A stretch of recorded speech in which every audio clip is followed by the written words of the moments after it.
verdade? baixo número quanto equilíbrio mostra um desconhecimento do assunto por parte da população. É muito simples. Em 1979, quando foi concedida a anistia, vou pegar um exemplo. Franklin Martins, ele estava foragido porque tinha, entre outras coisas, sequestrado o embaixador, chefiado o sequestro do embaixador americano Charles Elbrick, ocorrido em 69, 70, agora não me ocorre exatamente a data. Ele disse para quem quisesse ouvir que, se fosse necessário, eles executariam. Ele era a favor da execução do embaixador.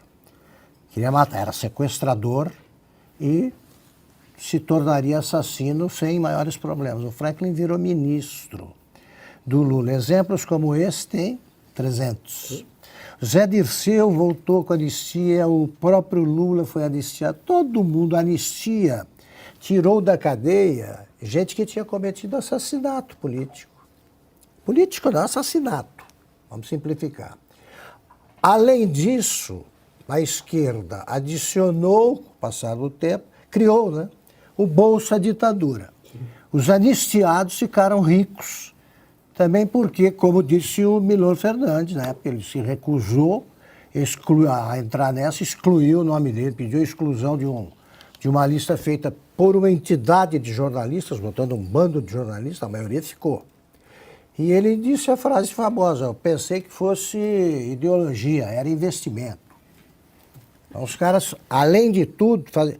E agora, gente como o filho do Zé Dirceu vota contra a anistia dos que nem apedrejaram nada, nem depredaram nada.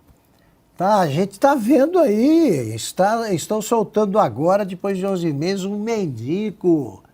E sendo que o Supremo aprovou há pouco, o próprio Alexandre de Moraes, assim, a impossibilidade de remoção de mendigos para abrigo. Para cadeia pode. E eles são contra a anistia. A anistia é fundamental para qualquer país que deseja acabar com a polarização. Foi assim em 79, foi assim em várias outras épocas, foi assim em 1934, foi assim depois da proclamação da República, houve sempre. E o Juscelino Kubitschek, que era um brasileiro tolerante, usou a anistia para mostrar a um grupo de brigadier da aeronáutica, oficiais da aeronáutica rebelados. Ele acabou com aquilo, anistiou semanas depois e mostrou, já no começo do governo, que ele queria um país pacificado. Pacificado, o suicídio do Getúlio, que fez com que existisse um país polarizado como nunca, era recentíssimo. Então, a esquerda não é generosa, é rancorosa, assim, não aprende nada e não esquece nada. Queriam colocar a foto dele na Interpol, tá? Também se recusou. Sabe o que me espanta nisso? A ignorância, o silêncio medroso de diplomatas brasileiros, de juízes, de juristas. Não tem ninguém para avisar a turma: olha aqui, não façam isso, os americanos não são como a gente, não. Não são como a gente, como é que vai querer o tratado de extradição, eles não sabem como é nos Estados Unidos. Eu tinha um amigo que dizia: olha, tudo está no cinema, vê o que acontece no cinema, que é a verdade, então, se o filme não for uma piada. Senão, um cara pedindo a extradição é impossível, ou é comédia ou é ignorância. Não. Você não vê isso acontecer, você vê o contrário.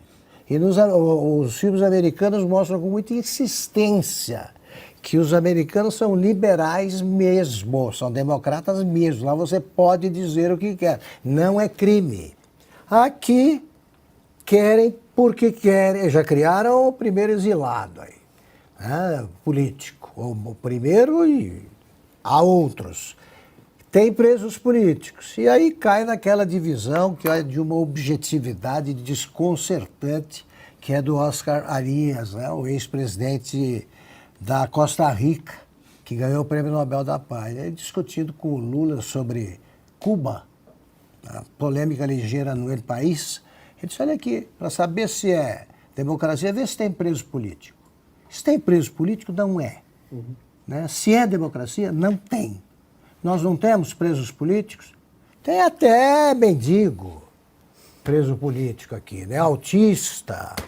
Tem dito, o Brasil está conseguindo isso. Agora, é muito puxa-saquismo, né? Um negócio crônico e generalizado. Alguém deve saber que os Estados Unidos não fariam essa concessão que tornaria o país cúmplice de uma republiqueta, né? Como parece o Brasil aos olhos do mundo hoje.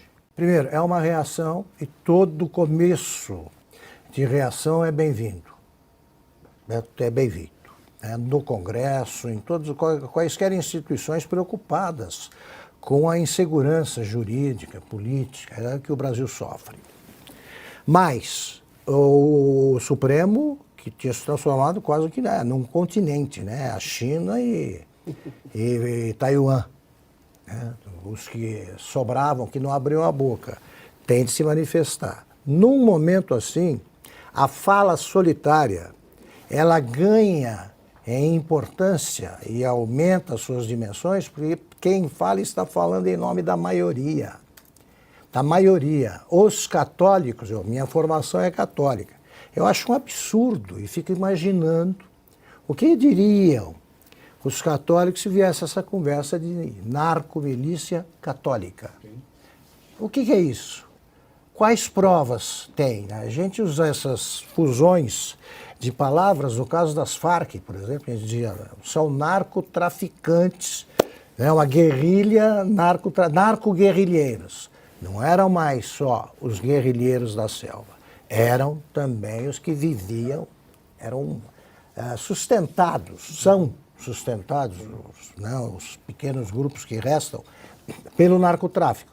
Agora, o Gilmar Mendes disse isso e mais não disse. Não prova, não apresenta. Um juiz que vive do exame de provas, ou deveria viver disso aí. O Gilmar Mendes deveria pedir desculpas. O ministro que o contestou já cumpriu seu papel. Mas é importante que o Gilmar tenha alguma humildade para pedir desculpas, sob pena de merecer a eterna desconfiança dos evangélicos. E aí eu vou lembrar de novo uma história que vale para todos nós aqui, muito exemplar, envolvendo o governador Antônio Carlos Magalhães e o seu adversário político Waldir Pires. Waldir Pires deu uma entrevista esculhambando o ACM, o Antônio Carlos, e à noite ligou para o Antônio Carlos e disse, governador, os dois tinham sido governadores, governador, eu queria pedir desculpa, eu me excedi hoje e falei coisas que não deveria sobre o senhor. O Antônio Carlos falou assim, faz o seguinte, na próxima você me elogia em público e pede desculpas em particular. Não, você elogia publicamente em vez de esculhambar. E à noite você disse que deveria fazer o contrário. Eu prefiro. Falei, deixei de te esculhambar hoje, né? Lamento muito e tal, mas eu te elogiei. Porque você vai, insulta as pessoas em público, pede desculpas. Em particular, aí é mole, né? Aí é mole. Então o Gilmar Mendes precisa se acostumar a ser cobrado. O que não acontece há muito tempo, porque antes de ser decano ele já era o senhor do Supremo.